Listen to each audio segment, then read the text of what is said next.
Can you explain the Coonsley dots that are found in some remedies? In some repertories. What's the significance and how are homeopaths supposed to use them? Okay, the Coonsley dots. Okay, so maybe you're not familiar because you don't see them in, let's say, Mac repertory. You will find them in Coonsley repertorium. So let's look if we look at it. It's still in cell Coonsley repertorium.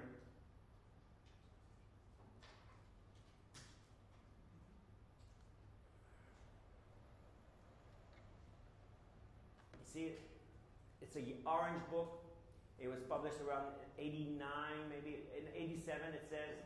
Okay, so it was much used. And in it there will be dots. Dots that will be after remedy or at the beginning of, at the end of a rubric. So I'll show you, I have a page here.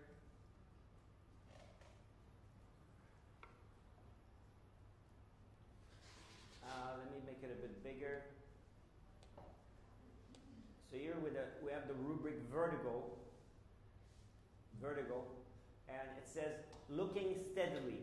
So you have a black dot after nature mirror, after phosphorus. It means if you have a patient that has vertigo looking steadily, these are the two remedies you should consider first. Even though phosphorus is italics, these are the two remedies should be considered first.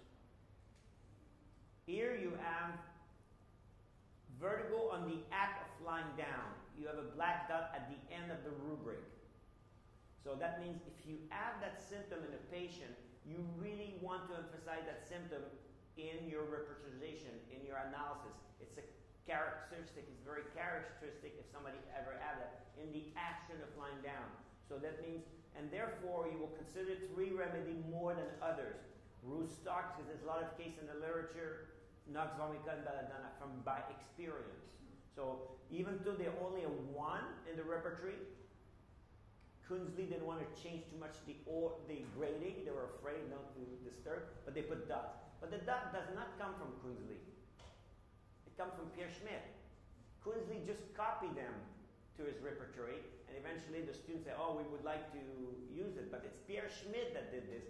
Pierre Schmidt was very well read, and he knew very well the homeopathic literature. If you have a chance, you can go to St. Gallen in Switzerland, and you can visit the Pierre Schmidt Foundation, the library.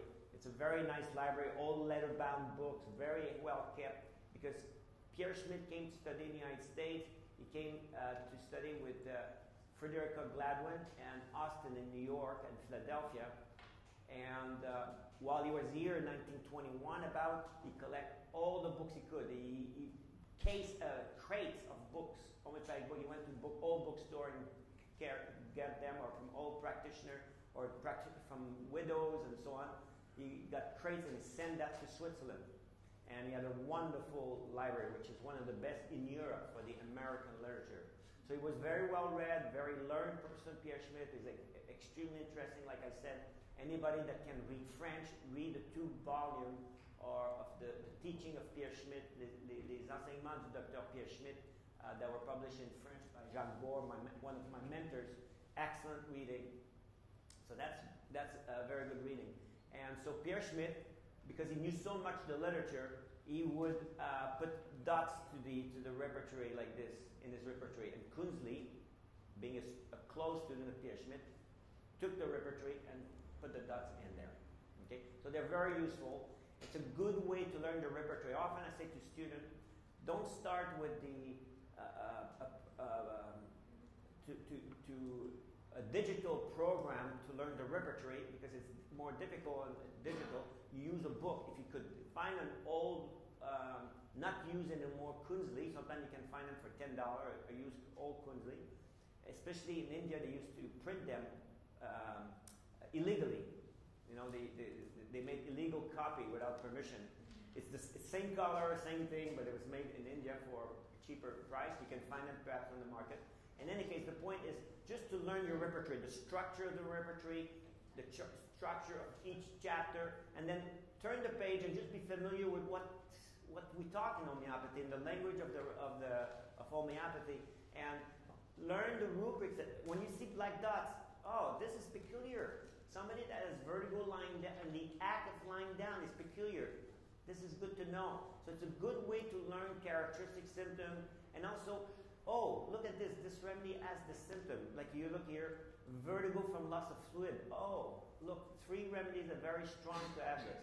You have to consider. Very interesting because we know quinoa tends to be worse from loss of vital fluid, but there's other remedies that are almost equal. Very important. Okay? So that's a good way to do it.